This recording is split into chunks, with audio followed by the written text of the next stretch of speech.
They laughed at her for being a woman. They doubted her for being a mechanic. But when the most difficult engine in the country roared under her hands, everyone who mocked her was forced to swallow every word. This is Caroline's story. The July sun beat down mercilessly on the streets of Millbrook, a small town of 12,000 souls nestled in the rolling hills of southeastern Ohio. Heat waves shimmered off the asphalt, and the air hung thick and still, carrying the sweet scent of cut grass from the neighboring farms. But Caroline Mercer paid no attention to the heat.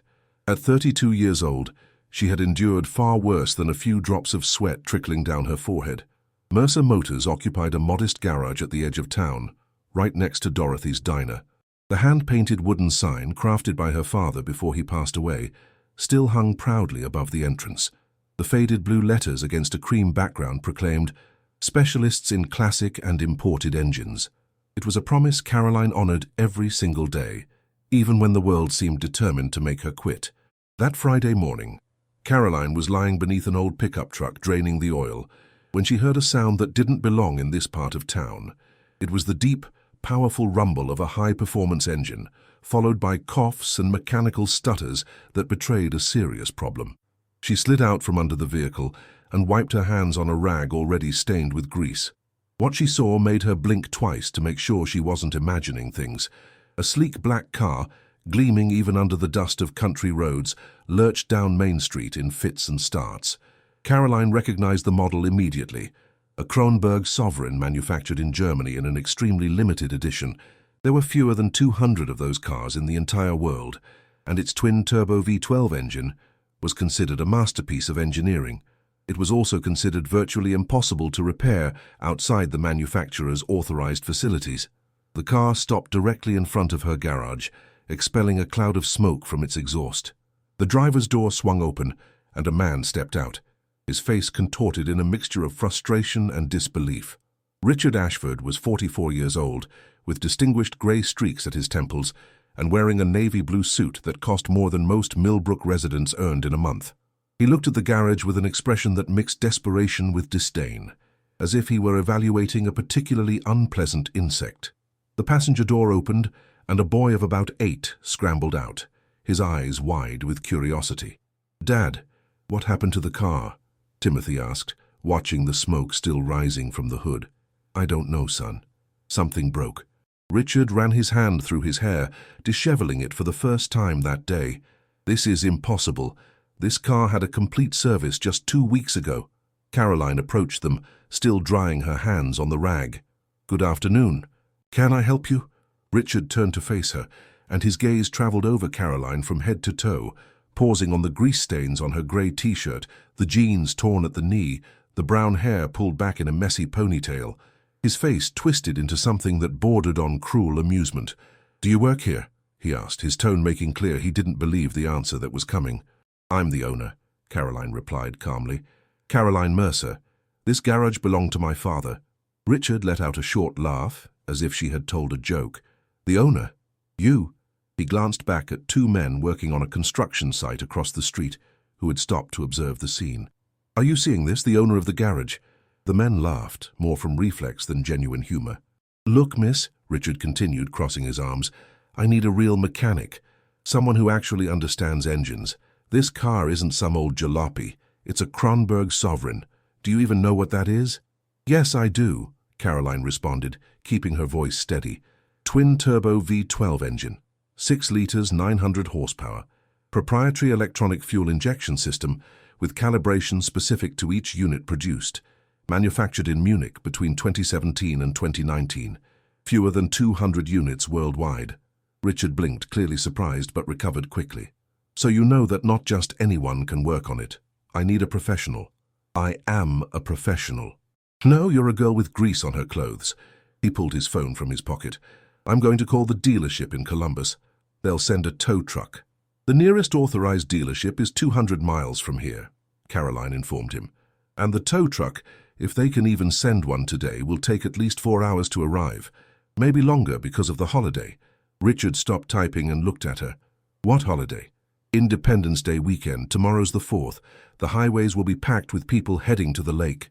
"Dad," Timothy tugged at his father's sleeve, "I'm thirsty and hot."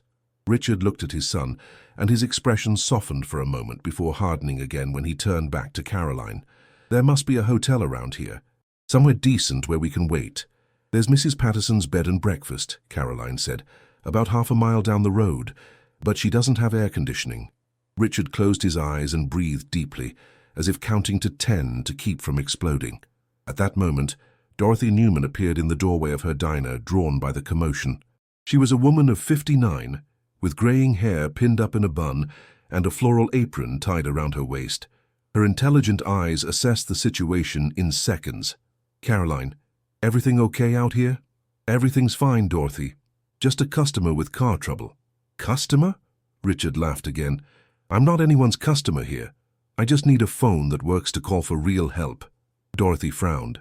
"Real help? Mister, you're looking at the best mechanic within 200 miles. "Mechanic?" One of the construction workers approached, interested in the conversation. "Women don't understand engines, ma'am. Everyone knows that." Caroline felt her face flush, but she maintained her composure. She had heard that hundreds of times, thousands maybe. Since she was 12 years old, when she first started helping her father in the shop, people had doubted her. When she took over the business alone 3 years ago, the doubts had turned into open jokes. "You can think whatever you want," she said, looking directly at Richard. "But that engine has a problem with the cooling system. The water pump probably seized, which caused overheating. If you keep running it like that, the entire engine will be destroyed, and then not even the factory in Germany will be able to fix it." Richard's eyes widened. "How do you know it's the water pump?" "By the sound, by the smell, by the color of the smoke." Caroline shrugged. "But you don't have to believe me. You can wait for the tow truck from Columbus. Maybe it'll arrive before dark. Maybe not." She turned and started walking back toward the garage, leaving Richard standing beside the smoking car. "Wait," he called out. Caroline stopped but didn't turn around. "How much do you charge to take a look?" She turned slowly. "Take a look, or fix it. Take a look, just to confirm what it is." $500. $500 just to look? Richard nearly choked. "That's robbery." "That's the price. If you want, you can call other shops in the area, but you'll find that none of them will agree to work on a Kronberg Sovereign. The system is too specialized." Richard looked at Timothy, who was sitting on the curb, clearly exhausted from the heat. Then he looked at the car, still exhaling smoke. And finally he looked at Caroline, who waited with the patience of someone who had seen this scene many times before. "Fine," he said through gritted teeth. $500, but just to look. And if you scratch the paint, you'll pay for the entire car." Caroline nodded and walked to the Kronberg.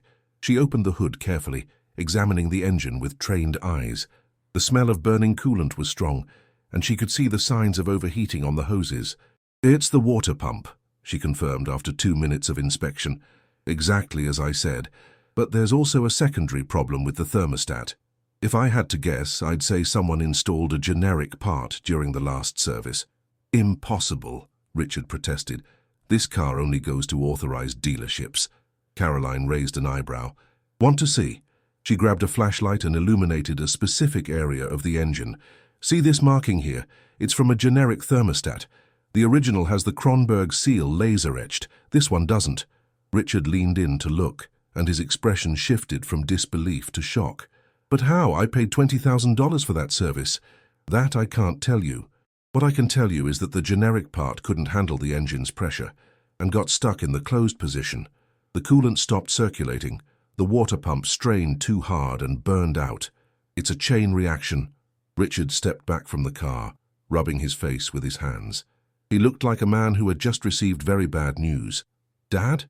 Timothy approached, worried. "Is the car going to be okay?" Before Richard could respond, Caroline crouched down to the boy's eye level. "Hey, what's your name?" "Timothy," he answered shyly. "Timothy, do you like cars?" The boy nodded, his eyes brightening. "I do. My dad has lots of cool cars." "This car of your dad's is very special," Caroline said gently, "but it's sick right now. It needs medicine." "Do you know how to give medicine to cars?" "I do, that's what I do." Timothy looked at his father, then back at Caroline. "So why won't my dad let you help?"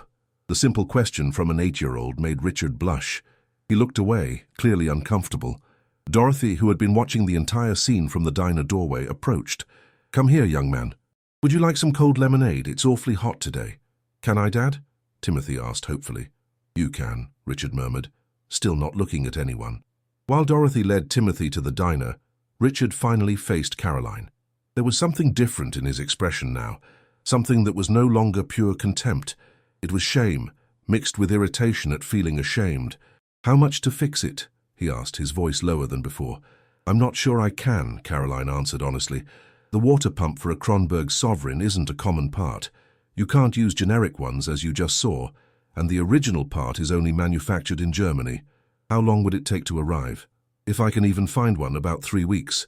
Maybe more, Richard muttered under his breath. I have a meeting in Chicago on Monday, a meeting that could change my entire company. Caroline was silent for a moment, thinking. There was a possibility, but it was risky, and she wasn't sure she wanted to help a man who had just humiliated her in front of half the town. But then she looked at the diner, where she could see Timothy through the window, drinking lemonade and chatting animatedly with Dorothy.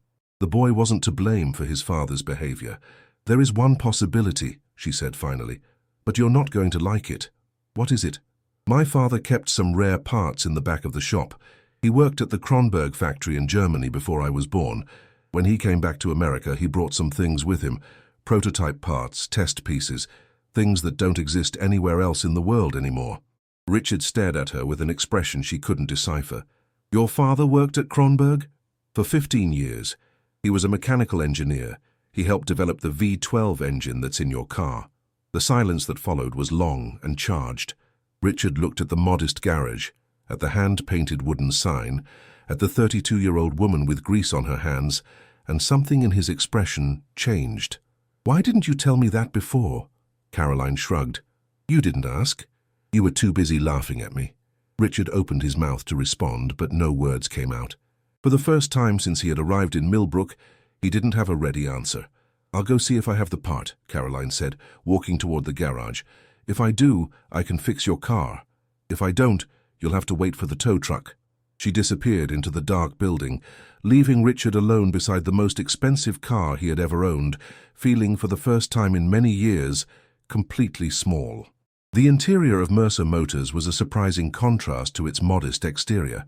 While the building looked simple from outside, inside it was a sanctuary of mechanical precision. Tools organized by size and function covered the walls, each one in its designated place. The concrete floor was impeccably clean despite the oil stains impossible to remove completely. And in the back, beyond 2 service pits and a hydraulic lift, there was a metal door that Caroline hadn't opened in months. She stopped in front of that door, her hand hesitating over the handle. Behind that door was her father's office, exactly as he had left it 3 years ago on the morning he went out to make a delivery and never came back. A sudden illness, the doctors said. Walter Mercer was 58 years old and had a heart that simply decided to stop beating while he was driving down the road he had known since childhood. The car went off the road and hit a tree, but he was already dead before the impact. Caroline took a deep breath and turned the handle. The office was dark, the blinds closed, blocking the afternoon light. She flicked on the light, and the room revealed itself. A wooden desk covered with yellowed papers, shelves filled with technical manuals in German and English, photographs on the walls showing a dark-haired man smiling beside gleaming engines. In one of the photographs, a younger Walter posed alongside a group of European engineers, all wearing blue coveralls with the Kronberg Motors logo. In another, he held a girl of about 5 in his arms, both of them covered in grease and laughing at the camera. Caroline felt her eyes sting, but she didn't let the tears fall.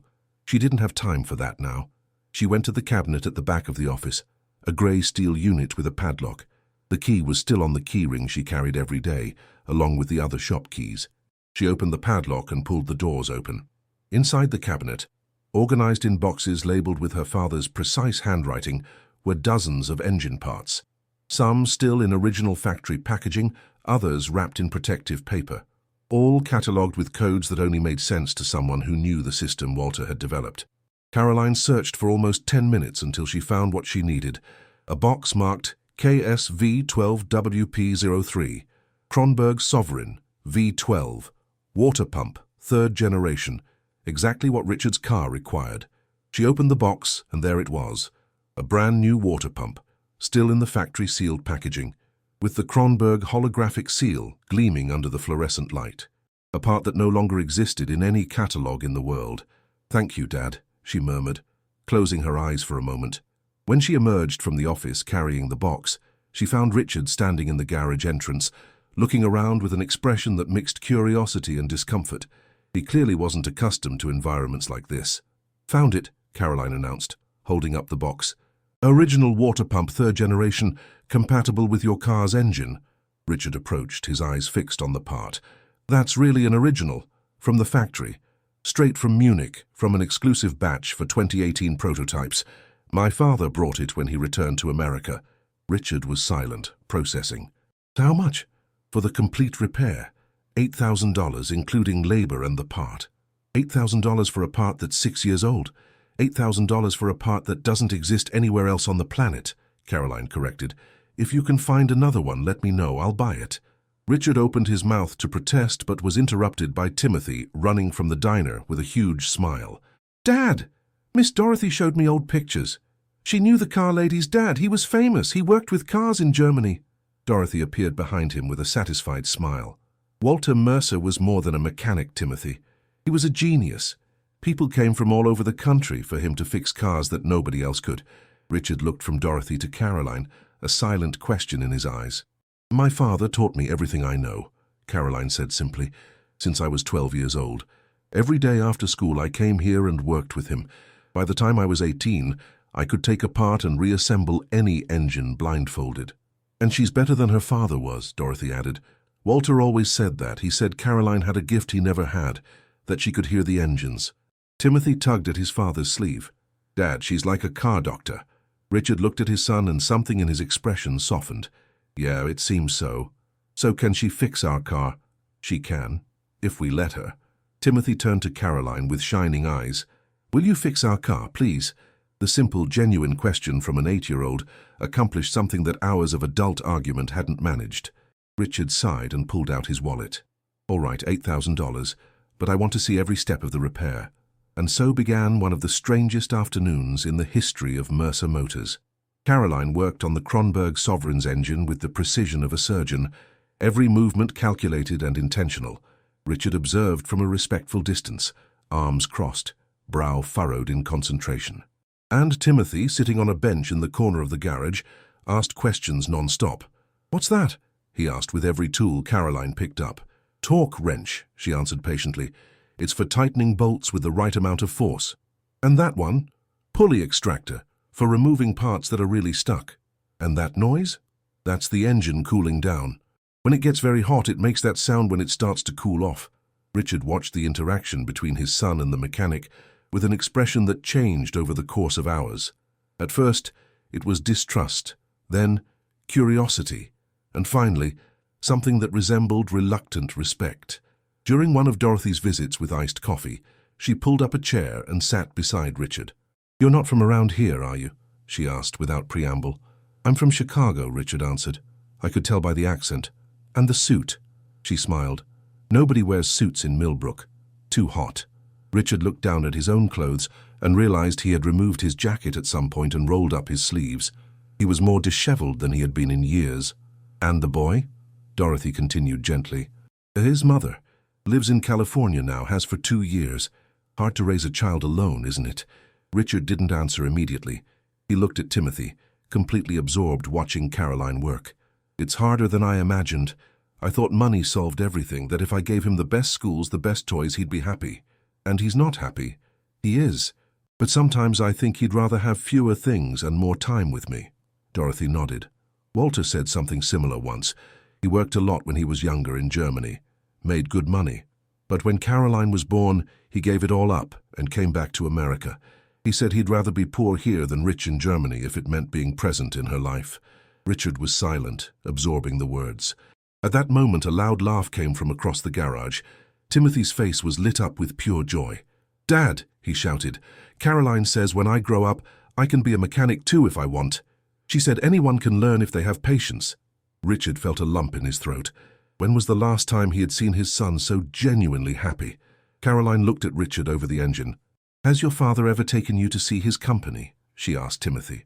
"Yeah, but it's boring. Everyone stares at computers all day." "And what do you think of here?" Here is so much cooler. It smells like oil and you can see how things really work. Richard walked over to where Caroline was working. You really understand all of this? I do. How? Practice. Thousands of hours of practice. My father used to say there's no shortcut to excellence. You have to do the work every day, even when nobody's watching. And people always doubted you. Because you're a woman. Always. From day one. But I stopped caring what others think a long time ago. What matters is what I know I'm capable of doing. Richard was silent for a long moment, watching her skilled hands work. I'm sorry, he said finally, the words coming out with difficulty, for what I said when I arrived. It was wrong. Caroline stopped working and looked at him. It was. I judged you without knowing you, based on appearances. Why do you think you did that? Maybe because it's easier. Easier to assume someone isn't capable than to discover the truth. Caroline nodded slowly. My father used to say that prejudice is mental laziness. It's the mind choosing the shortest path instead of the right one. Your father seemed to be a very wise man. He was the wisest person I ever knew. The afternoon gave way to evening. Timothy's questions never stopped, and Caroline answered each one patiently. Your dad sounds really nice, Timothy said at one point. He was the best. He never made me feel like I couldn't do something because I was a girl. When others laughed, he would just say, "Show them, Caroline, don't argue, just show them what you can do." Timothy nodded solemnly. My dad doesn't say stuff like that. He's usually busy, on the phone a lot. Do you like hot dogs? I love hot dogs. Maybe your dad can take you to Miss Dorothy's for dinner. Timothy looked at Richard with hopeful eyes. Richard felt something shift in his chest. When had he last asked Timothy what he actually wanted? Yeah, Richard said, voice rough. Hot dogs for dinner, buddy. Timothy's face split into an enormous grin. Really? Promise. I promise. Dorothy appeared in the doorway. Best hot dogs in 3 counties. Some things aren't about money. Some things are about making people happy. That's what my dad doesn't understand, Timothy said, then immediately looked guilty. The silence was heavy. Richard knelt beside his son, bringing himself to the boy's eye level. Hey, it's okay. You're not in trouble. I didn't mean it mean, Timothy whispered. I know. And you're right. Richard swallowed hard. Dad doesn't always understand the important things, but I'm trying to learn. Can you be patient with me while I figure it out? Timothy threw his arms around his father's neck in a fierce hug. Richard held him tight, breathing in the scent of little boy sweat and lemonade, wondering how he had let so much time slip away, chasing things that didn't matter. Caroline watched from the corner of her eye, feeling unexpected tenderness for this man she had despised just hours earlier. Maybe people were more complicated than first impressions suggested. Maybe everyone was carrying something heavy that others couldn't see. She thought about her own father, about how he had always seen the best in people even when they gave him every reason not to. Walter Mercer had believed that everyone deserved a second chance, that people could change if given the opportunity. Watching Richard hold his son, watching the walls come down between them one brick at a time, Caroline understood what her father had meant. People weren't their worst moments. They were also their capacity for growth, for change, for becoming better than they had been before. Richard had arrived in Millbrook as an arrogant man who thought money could solve any problem, but something was shifting inside him, something that might turn out to be far more valuable than any business deal or luxury car. When the hug finally ended, Timothy was smiling again, his eyes bright with the simple happiness of being truly seen by his father. Can I watch more car fixing? Of course, Caroline said, gesturing toward the workbench. Come here, I'll show you something cool.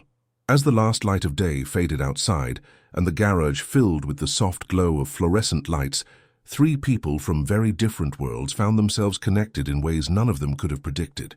The smell of motor oil mixed with the distant aroma of Dorothy's cooking, and for a moment, Mercer Motors felt less like a workplace and more like a home where strangers could become something like family. Night fell over Millbrook, bringing with it a cool breeze that offered relief from the day's oppressive heat. The garage was illuminated by harsh fluorescent lights, casting long shadows across the concrete floor as Caroline continued her work on the Kronberg Sovereign. The clock on the wall showed 9:15, and somewhere in the distance, a dog barked at an invisible intruder. After hot dogs at Dorothy's diner, Timothy had fallen asleep on a cot that Caroline kept in the back office for late nights. His small face was peaceful in sleep, his hand still clutching a toy car that Dorothy had given him from a box of odds and ends she kept behind the counter. Richard stood near the workbench, watching Caroline work with a concentration he usually reserved for quarterly earnings reports. His jacket lay forgotten on a chair, his sleeves were rolled past his elbows, and his $500 tie hung loose around his neck. "You can go to the bed and breakfast if you want," Caroline said without looking up from the engine. "I'll probably be at this for several more hours." "I'd rather stay," Richard said, "if that's okay with you." Caroline glanced at him, surprise flickering across her face. "Suit yourself." They worked in silence for a while, the only sounds being the clink of metal tools and the occasional hiss of compressed air. Then Richard spoke again. "Can I ask you something?" "You just did." Richard smiled, despite himself.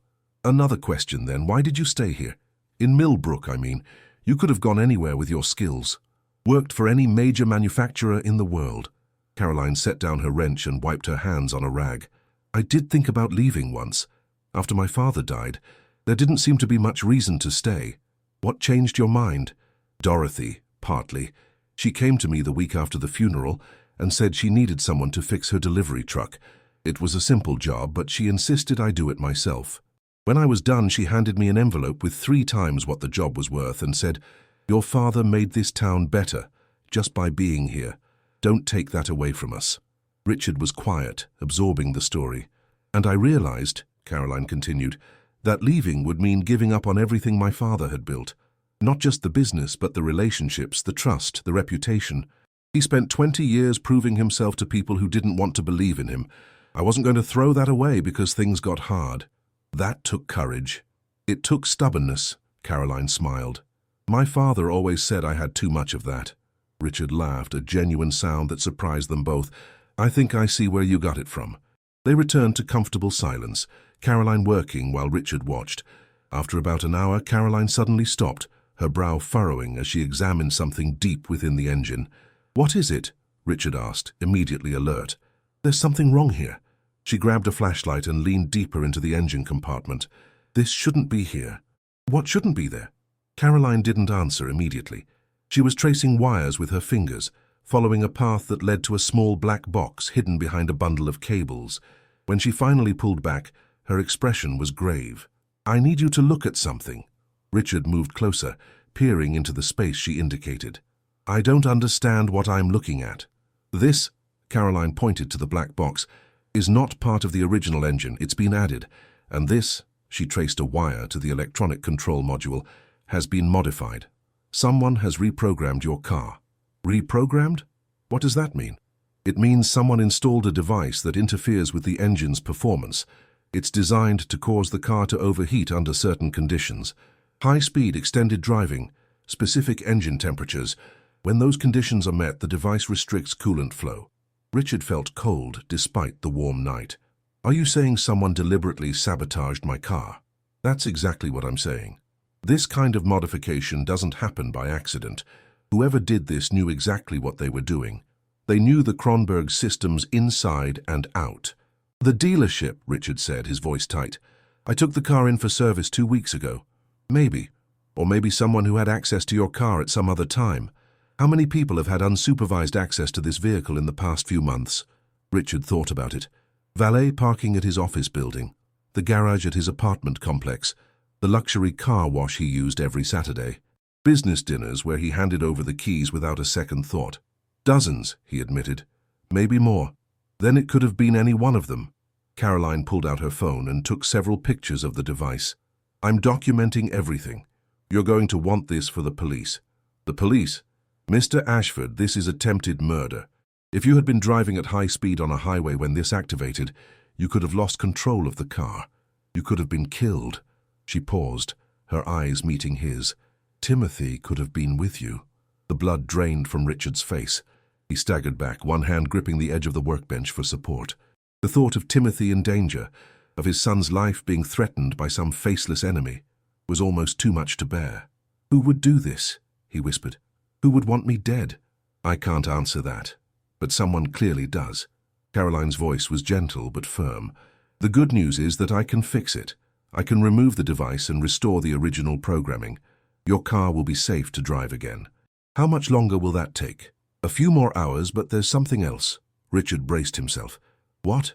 "This kind of device isn't cheap, and it's not easy to install.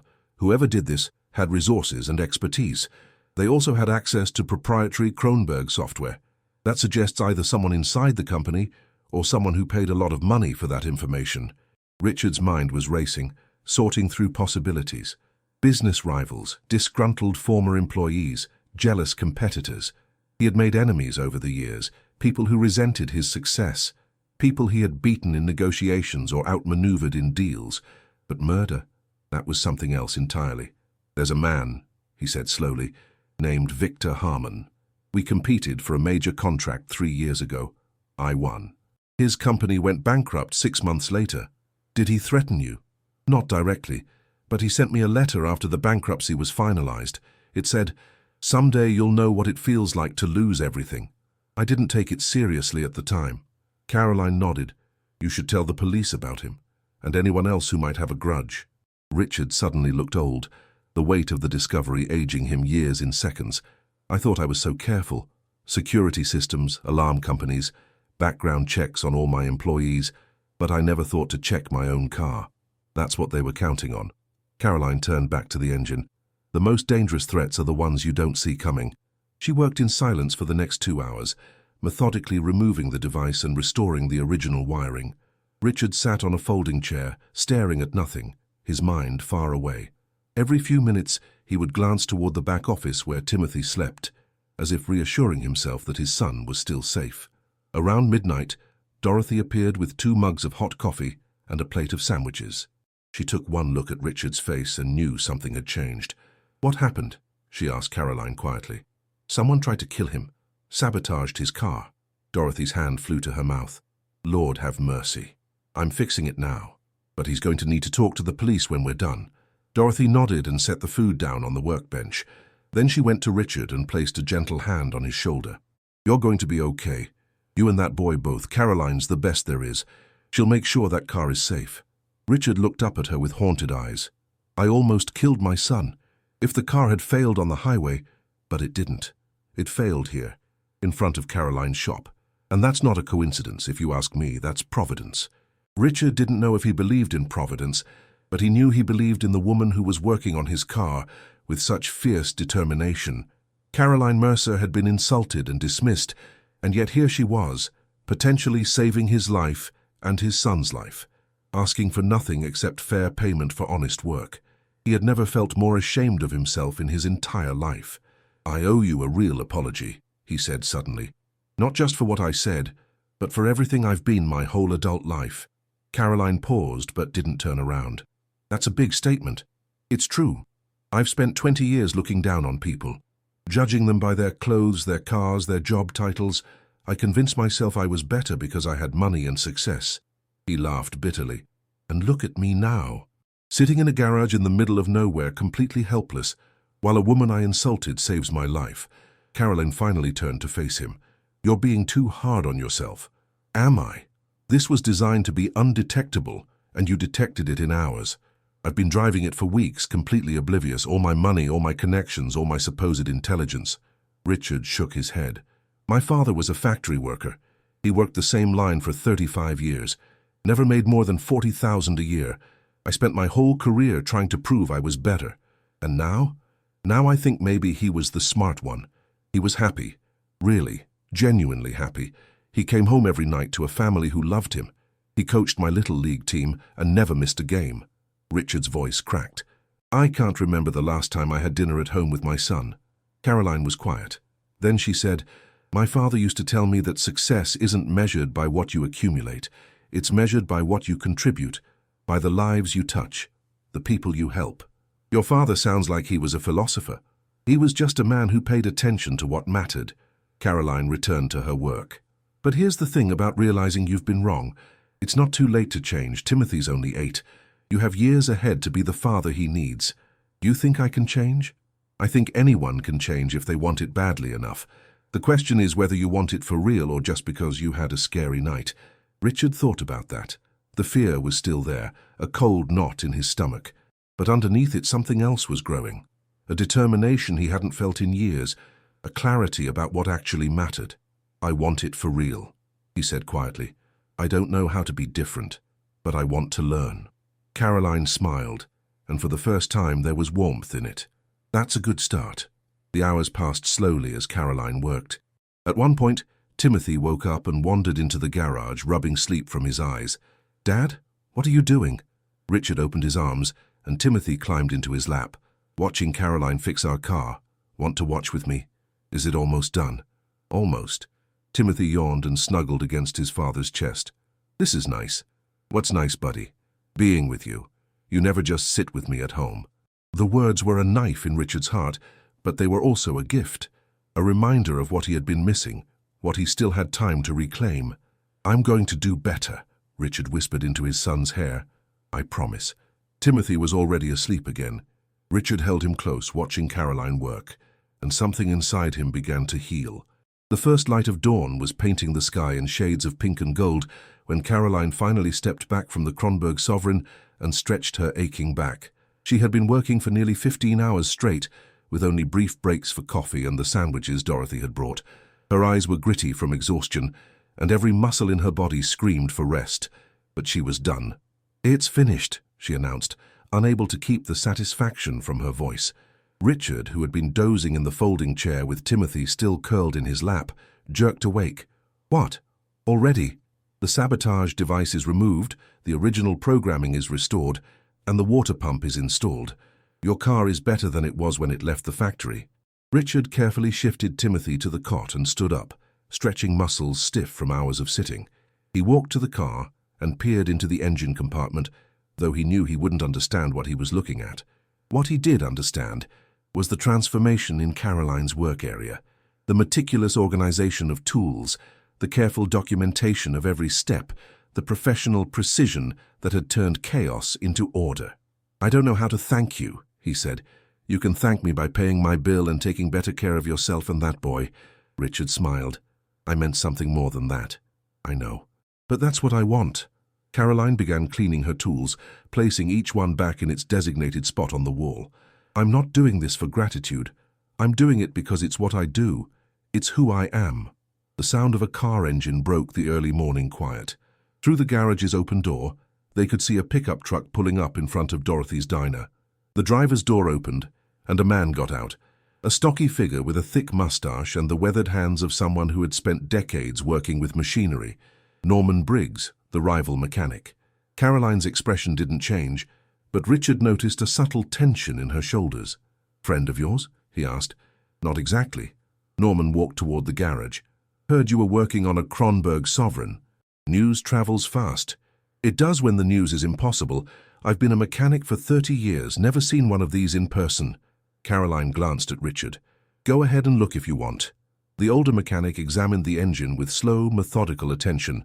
He traced the water pump installation, noted the precision of the wiring restoration, observed the documentation photos Caroline had left on the workbench. When he straightened up, his voice was different, quieter. "Who taught you to do wiring like that?" "The German technique. My father. He learned it at the Kronberg factory. I heard rumors about your father. Never believed them." Norman paused. "I believe them now. I owe you an apology. I've been telling people for years that you didn't know what you were doing, that a woman couldn't handle serious mechanical work." He shook his head. "I was wrong. This work is better than anything I've ever done." "Thank you," Caroline said simply. "That means a lot." Norman nodded. "I heard about the sabotage too. If she found something that was meant to be hidden, that's not just skill, that's a gift." He extended his hand. "If you ever need help with a job that's too big for one person, call me." Caroline shook his hand. "Thank you, Norman." After Norman left, Richard turned to Caroline. "Did that just happen? Did the man who's been bad-mouthing you for years just admit you're better than him?" "Apparently." "How do you feel?" "Tired, but also validated. My father always said that excellence speaks for itself, that if you do good work, eventually people will see it. I wasn't sure I believed him anymore. And now? Now I think maybe he was right. It just takes longer than you'd like." The sound of small footsteps announced Timothy's arrival. He appeared in the doorway of the back office, rubbing his eyes and yawning. "Is it morning?" he asked. "It's morning," Richard confirmed, "and our car is fixed." "Really?" Timothy ran to the Kronberg and pressed his face against the window. "Can we drive it? Can we test it?" "That's exactly what we're going to do," Caroline said. "I need to take it for a test drive to make sure everything is working properly. Do you want to come?" Yes, Timothy bounced on his heels. Can I sit in the front? You can sit in the back with your seatbelt on, Richard said firmly. That's the rule. Okay. Can we go now? Please? The test drive took them through the rolling hills surrounding Millbrook as the sun rose higher and painted the world in shades of gold and green. Caroline drove with careful attention, monitoring the gauges, listening to the engine, feeling the car's response to every command. But there was nothing to worry about. The Kronberg performed flawlessly, its powerful engine purring with the smooth confidence of a machine operating exactly as it should. It sounds different, Richard observed from the passenger seat. Better. It's running the way it was designed to run. Before, with the sabotage device affecting the parameters, everything was slightly off. Subtle enough that you wouldn't consciously notice, but your subconscious registered it. That vague sense of wrongness you probably felt but couldn't identify. Richard thought about it. You're right. I did feel something. I just thought it was my imagination. Our bodies know more than our minds want to admit. We just have to learn to listen. In the back seat, Timothy was pressed against the window, watching the countryside roll by. This is the best car ride ever, he declared. Can we do this every morning? Richard laughed, and there was something new in the sound, something lighter. Not every morning, but maybe we can find more time for drives like this. What do you think? I think yes, and can we visit Caroline again? I want to learn more about cars. Richard looked at Caroline, a question in his eyes. She smiled. You're welcome here any time, Timothy. Both of you. When they returned to the garage, Dorothy was waiting with a breakfast spread that could have fed an army. Eggs, bacon, hash browns, toast, fresh squeezed orange juice, and a pot of coffee strong enough to wake the dead. They gathered around a table she had set up outside the diner, the morning sun warming their faces, the smell of food mixing with the scent of grass and motor oil. To new friends, Dorothy said, raising her coffee cup. To new beginnings, Richard added. To fixed cars, Timothy contributed, and everyone laughed. Caroline raised her cup last. To my father, who taught me everything I know. I hope he's watching. They clinked their cups together, and in that moment something felt complete. A circle closing, a chapter ending, and a new one beginning. As they ate, Richard's phone buzzed with a message. He glanced at it, then his expression darkened. What is it? Caroline asked. My assistant. She says Victor Harmon was arrested this morning in Chicago. The police traced the sabotage device to a security company he owns. They found records of payment, emails discussing the plan. Richard set down his phone, his hand trembling slightly. He really was trying to kill me. The table fell silent. Timothy, sensing the shift in mood, pressed closer to his father. Dad, is everything okay? Richard looked at his son, at the worry in those young eyes, and felt something break open inside him. All those years of climbing the corporate ladder, of making enemies and accumulating victories, and what had it gotten him?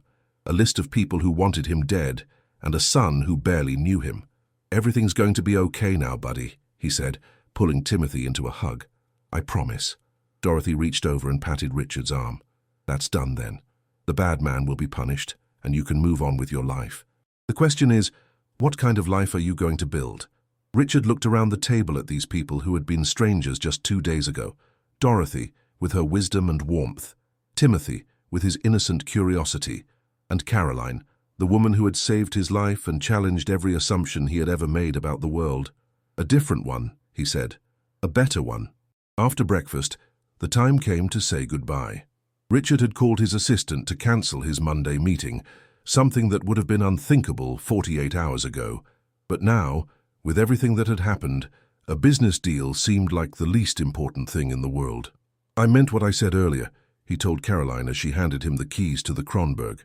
If there's ever anything you need, anything at all, call me. I owe you more than I can ever repay. You don't owe me anything except the bill, which I'm going to pay right now. But I mean something more than money. Richard hesitated, then continued. I'm thinking about starting a consulting firm, helping companies maintain their vehicle fleets properly, develop better maintenance protocols. The kind of work that could prevent what happened to me from happening to someone else. That sounds valuable. It would need technical expertise. Real expertise, not the kind you can buy off a shelf. Would you consider being a partner? You wouldn't have to leave Millbrook or close your shop. It would be a consulting arrangement, your knowledge, my resources, our combined experience. Caroline was quiet for a long moment. That's a big offer. It's a serious one. Think about it. There's no pressure, and whatever you decide, it won't change how grateful I am for what you've done. Timothy tugged at Caroline's sleeve. Please say yes, then we could visit all the time. Caroline laughed and ruffled the boy's hair. I'll think about it, Timothy.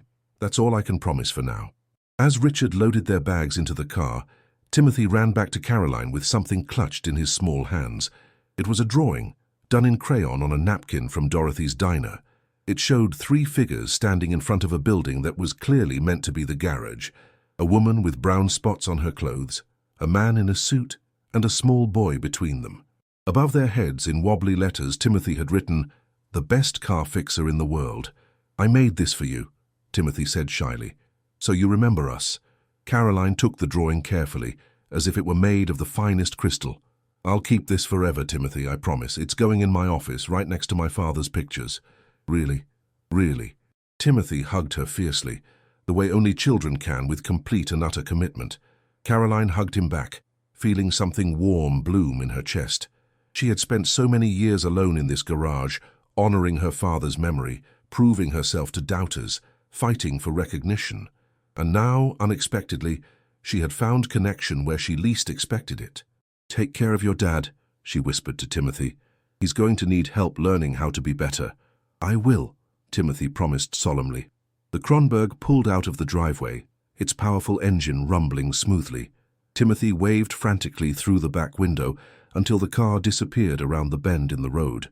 Dorothy came to stand beside Caroline, one hand resting on her shoulder. "You did a good thing, Caroline. Your father would be proud." "I just fixed a car." "You did more than that, and you know it.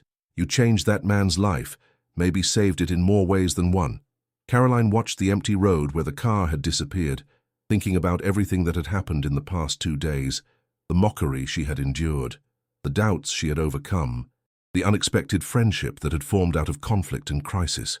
"Maybe," she said softly, "and maybe they changed mine too." Dorothy put an arm around her shoulder.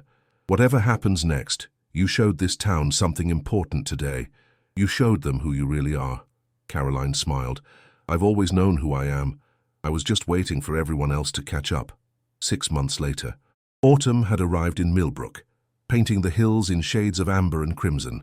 The air carried the crisp promise of change, and the leaves that danced down Main Street seemed to whisper of new beginnings. At Mercer Motors, the garage that had once been dismissed as a woman's foolish dream, everything was different now. A new sign hung beside Walter's hand-painted original. This one was professionally made, with clean letters that read, "Mercer Motors, excellence passed from generation to generation." Below it, in smaller text, "Technical partner to Ashford Fleet Solutions."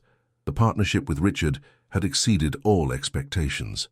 In the 6 months since that fateful July weekend, Caroline had consulted on fleet maintenance protocols for a dozen major companies.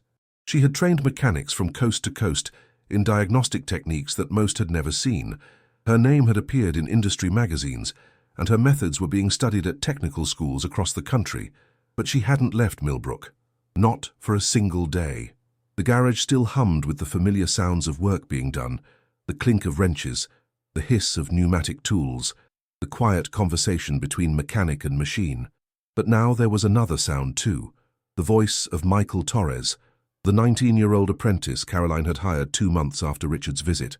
Michael had shown up at the garage on a Tuesday morning, nervous and uncertain, asking if there was any work available.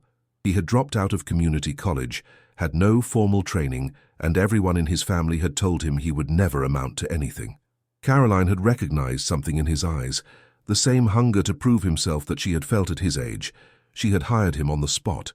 "The timing has to be exact," she was explaining now, watching as Michael adjusted a sensor on an imported sedan. "Off by a fraction, and the whole system throws errors." "Like this?" Michael asked, making a minute adjustment. "Perfect. You're getting it." Michael beamed, and Caroline felt a warmth spread through her chest. This was what her father had given her. Not just knowledge, but belief. The conviction that she could become something. Now she was passing that gift along, and the cycle continued.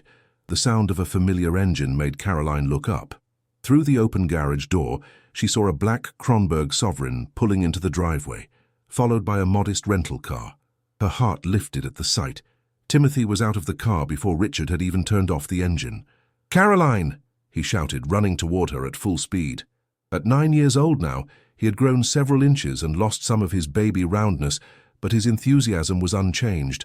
Caroline caught him in a hug, laughing at his energy. "Look at you. You're getting so tall.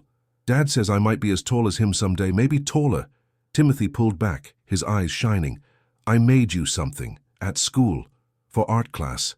He pulled a folded paper from his pocket and handed it to her with ceremony. It was another drawing, more sophisticated than the napkin sketch from 6 months ago, but carrying the same spirit. This one showed the garage in careful detail, the tools on the walls, the lift, even the photographs in the office. In the center stood a figure with brown hair and grease-stained clothes, surrounded by the words, "Caroline Mercer, the best mechanic in the world." Caroline felt tears prick her eyes. "Timothy, this is beautiful. My teacher said I have a good eye for detail, like a mechanic." He grinned proudly. "I told her I learned it from you."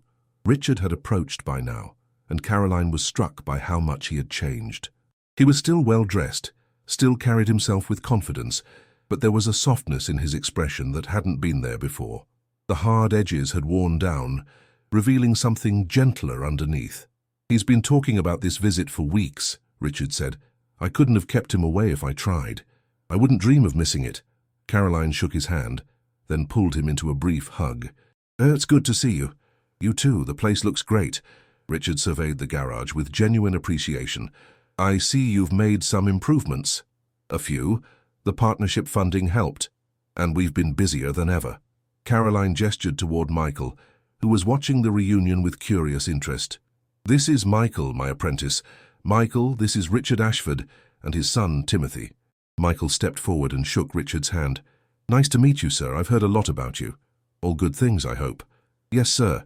Caroline talks about how you were the one who helped get the word out about her work." Richard shook his head. "I just told people what I'd seen. Caroline's work speaks for itself." Dorothy appeared in the diner doorway, wiping her hands on her apron. "Well, look who's back. Come here, young man. Let me see how much you've grown."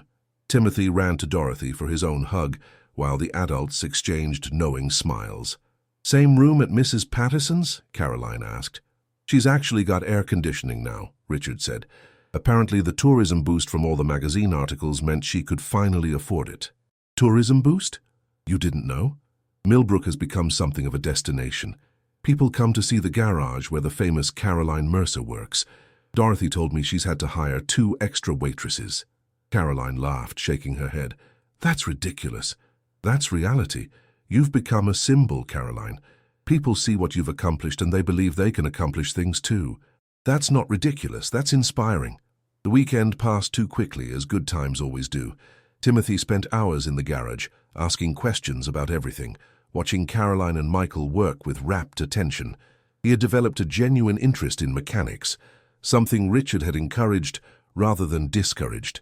"He wants to take a shop class at school next semester," Richard told Caroline during a quiet moment. "I told him I thought it was a great idea. The old Richard would have insisted on business courses. The old Richard was an idiot." He smiled at the admission. "I'm still learning, but I'm trying. Timothy and I have dinner together every night now. No phones at the table. And every Saturday we work on a project together. Last month we rebuilt an old lawnmower. Took us all day, but it runs now." "That sounds wonderful." "It is. It's the best thing I've ever done." Richard paused, looking at his son across the garage. "You know, when I showed up here that day, I thought my life was perfect. I had everything I thought I wanted. And then my car broke down, and a woman I didn't respect showed me what actual mastery looks like, and everything I believed about myself fell apart." "Is that a thank you?" "It's more than that. It's an acknowledgement. You didn't just fix my car, Caroline. You fixed me. Or at least you showed me I was broken, which was the first step toward fixing myself." On the last day of the visit, as the Kronberg sat packed and ready to go, Timothy produced one more gift. This time it was a small frame containing 3 photographs, one of Timothy and Caroline in the garage, one of the whole group at Dorothy's diner, and one of Timothy's 2 drawings, the original napkin sketch and the new school project, side by side. "So, you never forget us," he said solemnly. Caroline knelt down to his level. "Timothy, I could never forget you, not in a million years. Promise?" "Promise. And I'll tell you something else. Every time I look at your drawings, every time I help someone fix something that seemed impossible, I'll remember the little boy who asked me why his dad wouldn't let me help. That question changed everything. Timothy's face lit up with understanding. Because it made my dad think? Exactly. Sometimes the simplest questions are the most powerful. The goodbye was harder than Caroline expected. She had grown attached to these visitors from another world, these strangers who had become something like family. But as the Kronberg disappeared down the road, she didn't feel sad. She felt grateful. Dorothy came to stand beside her, as she always did in these moments. They'll be back. I know. And there will be others. People who find their way here, who need what you have to offer. Which is what, exactly? Dorothy smiled. Hope. The proof that someone who was underestimated can become extraordinary. That excellence has no gender. That prejudice can be overcome with persistence and skill. She squeezed Caroline's shoulder. Your father's legacy. Carried forward. Caroline looked at the garage, her garage now, truly hers, and felt her father's presence all around her. In the tools he had organized, the systems he had built, the knowledge he had passed down, and in something else too, something less tangible, but more important, the belief that she could be exactly who she was, and that would be enough. She walked to the office and placed Timothy's new photograph on the wall beside the ones of her father, the past and the present, side by side, the legacy continuing. Through the window, she could see Michael carefully working on the sedan, double-checking every adjustment just as she had taught him. Another generation learning the craft. Another person discovering that they were capable of more than they had believed. And somewhere out there, on highways and back roads across the country, engines were running smoothly because of what she knew and what she had taught others. Lives were being saved because she had noticed what others had missed. Dreams were being realized because she had shown that it was possible. They had laughed at her for being a woman. They had doubted her for being a mechanic. But when the most difficult engine in the country roared under her hands, everyone who had mocked her was forced to swallow every word, and nobody was laughing at Caroline Mercer now.